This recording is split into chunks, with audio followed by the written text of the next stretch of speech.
अविनियो प्रश्न और उत्तर। अविनियो क्या है और वह कहाँ अवस्थित है?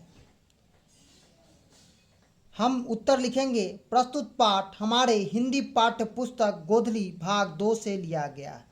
पाठ का नाम अविनियो और लेखक का नाम अशोक वाजपेयी है। अविनियो एक पुराना शहर है। वह दक्षिण फ्रांस में रोम नदी के तट पर अवस्थित है। दूसरा प्रश्न है, हर वर्ष अविनियो में कब और कैसा समारोह हुआ करता है? हर वर्ष अविनियो में गर्मी के मौसम में फ्रांस यूरोप का अति प्राचीन प्रसिद्ध लोकप्रिय रंग समारोह हुआ करता है, जिसमें देश विदेश के बड़े बड़े कवि, नाटककार और लेखक आमंत्रित होते हैं। तीसरा प्रश्न है, लेखक अविनियो किस सिलसिले में गए थे?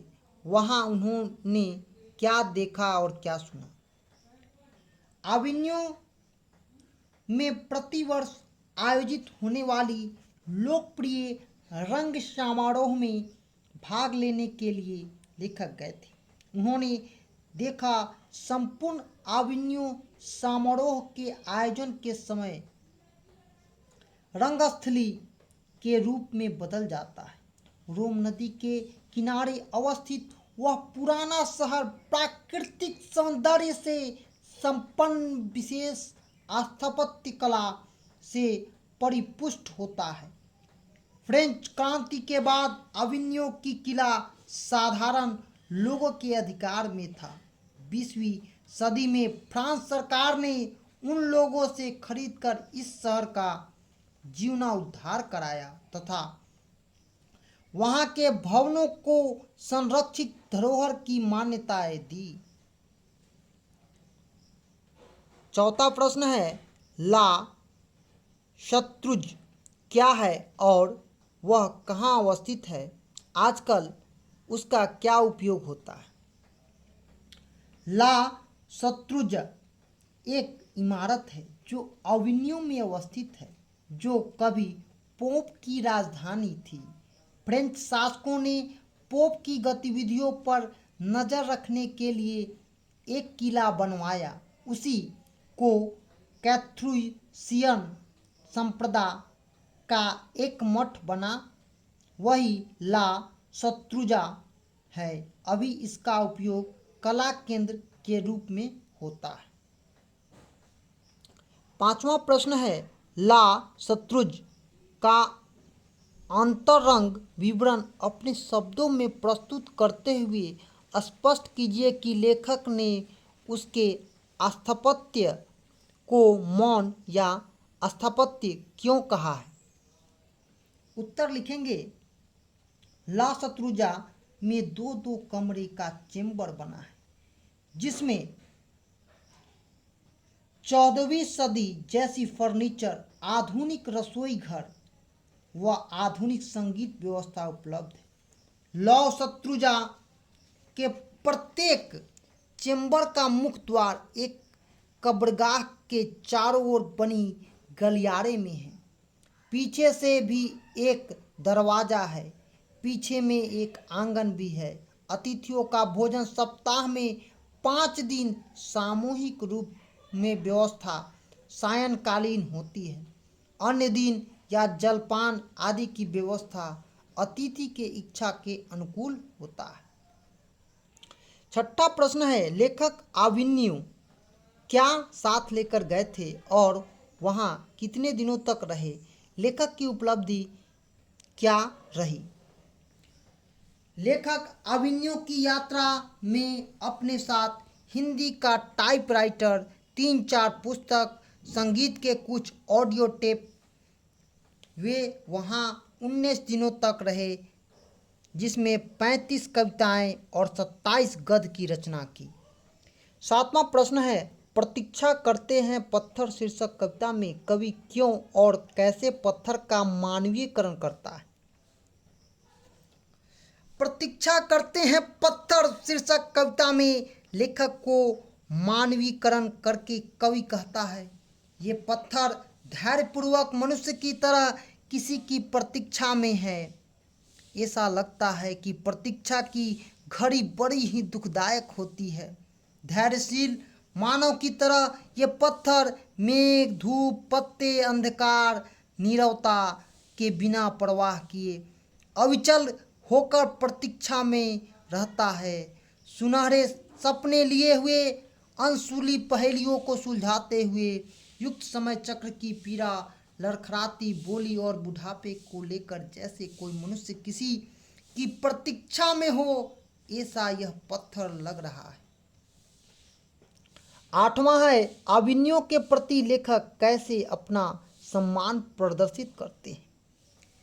अभिनयों के प्रति अपना सम्मान प्रदर्शित करते हुए कहा, हर जगह हम कुछ ला शत्रुजा में जो पाया उसके लिए गहरी कृतज्ञता मन में है और जो गवाया उसकी गहरी पीड़ा भी है।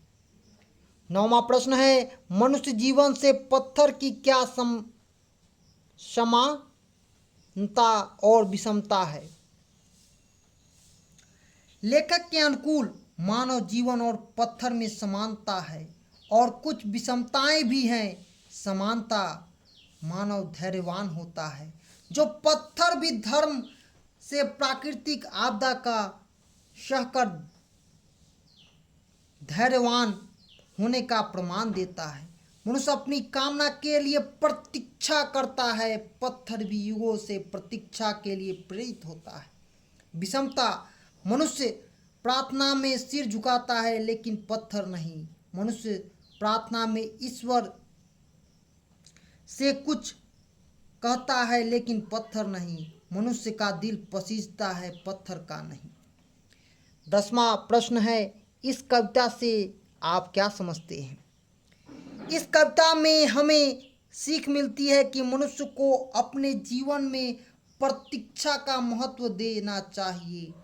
पत्थर की भांति रहकर दुखों को सहकर समय का इंतजार करना चाहिए। मनुष्य को अपने कर्म पथ से विचलित नहीं होना चाहिए। जैसे पत्थर का अविचलित होकर न जाना जिसका इंतजार कर रहा है। 11, नदी के तट पर बैठे हुए लेखक को क्या अनुभव होता है। नदी के तट पर बैठे हुए लेखक को यह अनुभव होता है कि जल स्थिर है और तट भी बह रहा है। नदी के पास होना लेखक को नदी हो जाना जैसी अनुभव हो रहा है। 12वां प्रश्न है, नदी तट पर लेखक को किसकी याद आती है और क्यों। नदी के तट पर लेखक को विनोद कुमार शुक्ल की लिखी एक कविता नदी चेहरा लोगों की याद आती है, क्योंकि इस कविता में शुक्ल जी ने नदी की मानवीकरण करते हुए बताया कि नदी के किनारे गया हुआ मनुष्य भी नदी के समान हो जाता है। 13वां प्रश्न है, नदी और कविता में लेखक की क्या समानता है। नदी और कविता में लेखक ने समानता बताते हुए कहा कि नदी प्रवाहमयी है तो कविता भी कवि के हृदय में प्रवाहमयी धारा है। नदी में जल की कमी नहीं है, अन्य जल संसाधन भी नदी के जल से पूर्णतः लताई हैं। उसी प्रकार कवित्व भाव में कविता अपने आप में परिपूर्ण है। अन्य संसाधन जैसे नीरव क्षेत्र, नदी के तट पर वन प्रदेश के साथ साथ भिन्न प्रकार के शब्द कविता में पूर्णतः लाने का काम करता है। 14वां प्रश्न है, किसके पास तटस्थ रहकर पाना संभव नहीं हो पाता है, क्यों।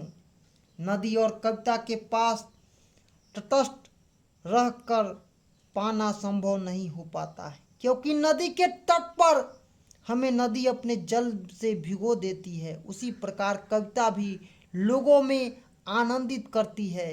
नदी यदि अपने प्रवाह से हमें बहाती है तो कविता भी प्रवाह से कवि का मन प्रवाहित कर देती है। यह वीडियो आप अभिनयों प्रश्न और उत्तर के रूप में देख रहे थे। जय हिंद, जय भारत।